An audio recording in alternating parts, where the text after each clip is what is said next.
તો આજનો શું આવેદનનો કાર્યક્રમ હતો, શું મુદ્દાઓ છે?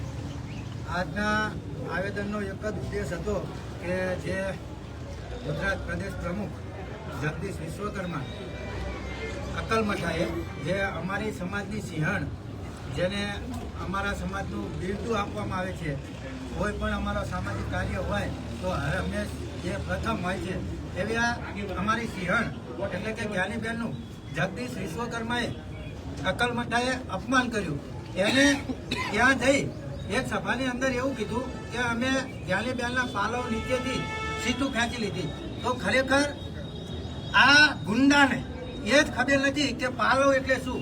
કોઈ પણ બેન દીકરીનું પાલવ એટલે એની આબરૂ અને એની ઇજ્જત, અને અમારી આબરૂ અને અમારી ઇજ્જત એટલે કે અમારી બેન દીકરી એટલે કે અમારી જ્ઞાનીબેન ઠાકોર. કોઈ પણ સંજોગોની અંદર આ સમસ્ત કોળી અને ઠાકોર સમાજ આ ચલવી નહીં લે.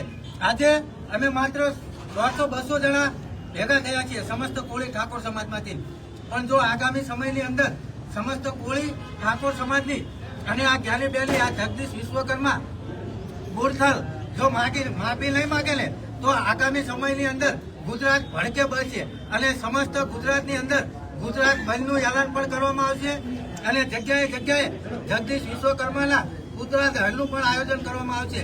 અને ખાસ કરી આ તકે આપણા ગુજરાતના ગૃહમંત્રી હર્ષ સંઘવીને હું કહેવા માંગીશ કે 8 ગૃહમંત્રી હર્ષ સંઘવી જ્યારે સુરતની અંદર તમે પ્રવચનની અંદર બોલ્યા હતા કે કોઈ પણ સંજોગે કોઈ પણ સમયે તમારે જ્યારે મારી જરૂર પડે ત્યારે મને માત્ર એક કોલ કરજો. તો આજે સમસ્ત કોળી અને ઠાકોર સમાજને તમારી જરૂર છે.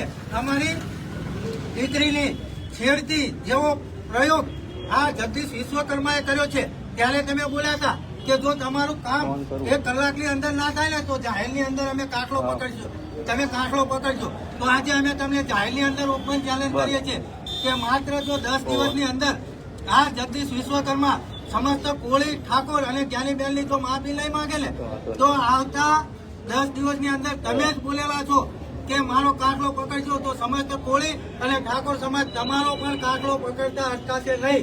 બરોબર ને? બરોબર. તમારો પણ કાંકડો પકડાતા અમે અટકાશું નહીં. એટલે જાહેરમાં કઈ છે, હજુ તમારો સમય છે. તમે સંસ્કારી પાર્ટી ગણાવો છો, તમે સંસ્કારી પાર્ટી કહો છો, નારી સન્માનની વાતો કરો છો, નારી સુરક્ષાની વાતો કરો છો, પણ તમારા પક્ષનો જગદીશ વિશ્વકર્મા અમારી બેન દીકરીની આબરૂની વાતો કરે છે. તો આ કેટલું વ્યાજબી છે?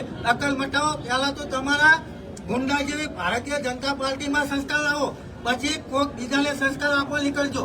એટલે સૌ પ્રથમ તો હું એક જ વાત કરીશ કે જાહેરની અંદર અમારી સિંહણની માફી માંગે, સમસ્ત કોળી ઠાકોર સમાજની માફી માંગે, અન્યથા આનું પરિણામ ભોગવવા માટે આ ભારતીય જનતા પાર્ટી અને આ જગદીશ વિશ્વકર્મા તૈયાર રહે. ગુજરાતની અંદર સૌથી વધારે વસ્તી ધરાવતો સમાજ હોય તો આ કોળી અને ઠાકોર સમાજ છે. कोળી ઠાકોર સમાજ સુધા હુआ शेर है, सिर्फ उसे जगने की देर है. અને તમે અકલ મઠાવો, હવે જગાડી દીધો આ સમાજને. આ સમાજ હવે પહેલા જેમ નથી, હવે આ સમાજ યુવાનોનો હાથમાં છે અને યુવાનો કોઈની દાદાગીરી સહન નહીં કરે. ચાહે કોઈ પણ હોય, કોઈની દાદાગીરી સહન કરવામાં નહીં આવે.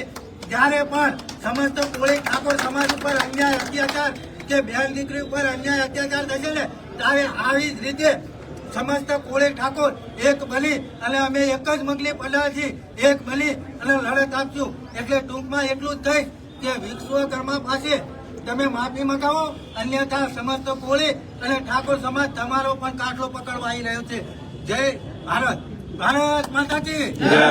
જગદીશ વિશ્વકર્મા હાય હાય.